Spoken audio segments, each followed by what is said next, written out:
You don't know what a kit is, but you want to know what a kit is. Gunplapedia. Gundam Livelance Heaven. Livelance Heaven is a highly customized Gunpla, appearing in Gundam Breaker Batlog and Gundam Breaker Mobile. I miss you every day. So this is a highly customized Gunpla created by Toma Eisen, who is our friend turned rival when he moves to another school and joins varsity instead of JV like in D2 and Mighty Ducks. Turned friend again, turned weirdo. He is the blue Oni to Ryusei's red Oni, where he's calm and collected and practices risk assessment, though he still has a embarrassed fun side underneath that cool exterior. And he ended up in a little bit of a jam. So the company that was sponsoring him, that was paying his scholarship, that was paying for his rent and his mother's medical bills, that provided him with his previous Gunpla, the Code Phi, and consequently his current Code Phi Perfect Pack, wanted him to cheat a little bit. They wanted him to use an advanced AI prediction system called ICE to juice himself during an important match and win it.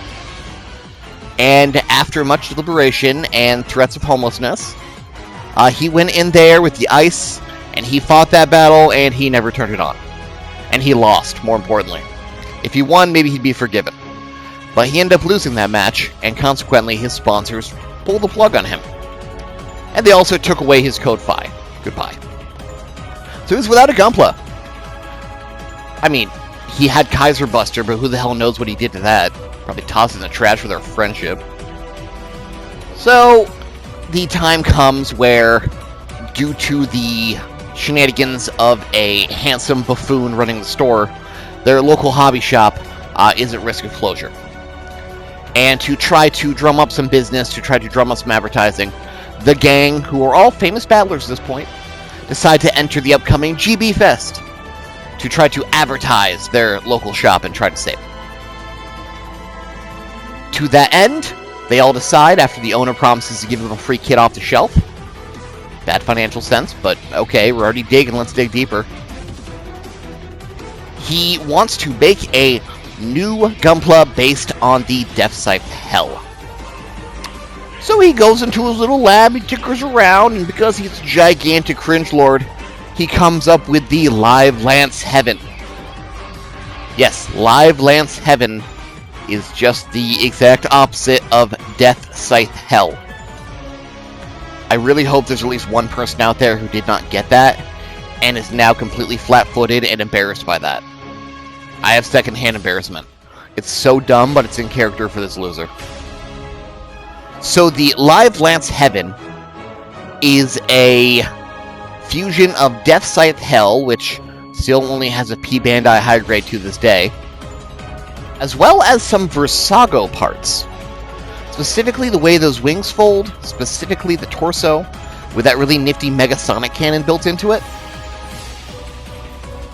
All Versago. Otherwise, it's supposed to be a light inversion of the Dark Reaper theme of Death Scythe Hell.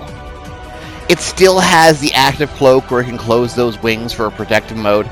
It still has the actual literal active cloak where it can turn goddamn invisible. Not just invisible to sensors like regular Death Scythe, but like, you can't see me, which is fucking wild for that universe. Instead of a scythe, it has a lance, even though that lance can still fold down into a scythe.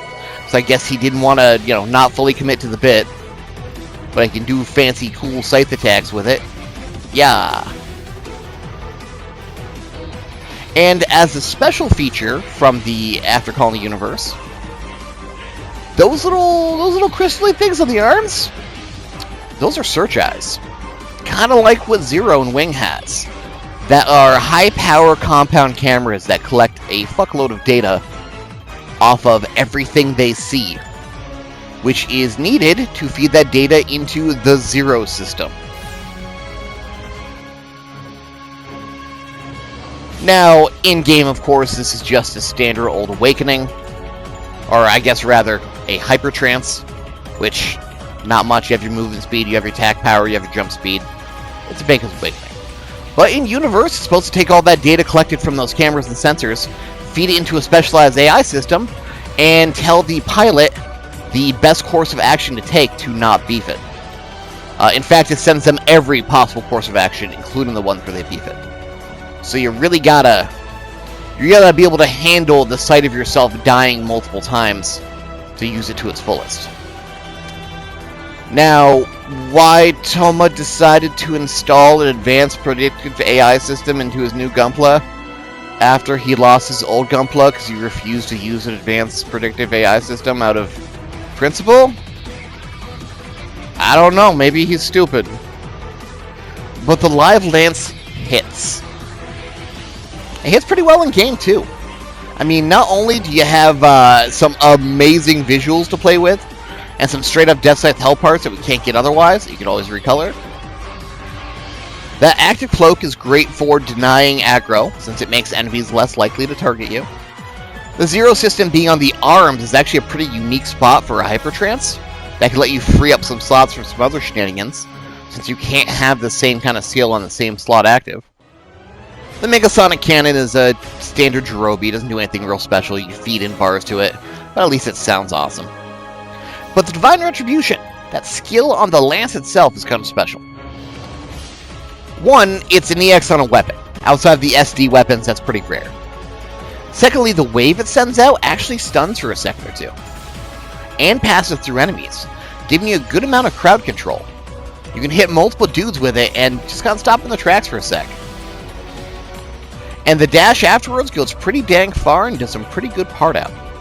The fact that it's just on a melee weapon, you don't have to compromise your aesthetics to use it, I put it up there for viability. Toma would use this during Mahara's Rebellion, the GB Fest incident, and then immediately throw it in a closet because he claims it's not fitting his playstyle and it's too powerful for him. Like, dude, why the hell did you do this?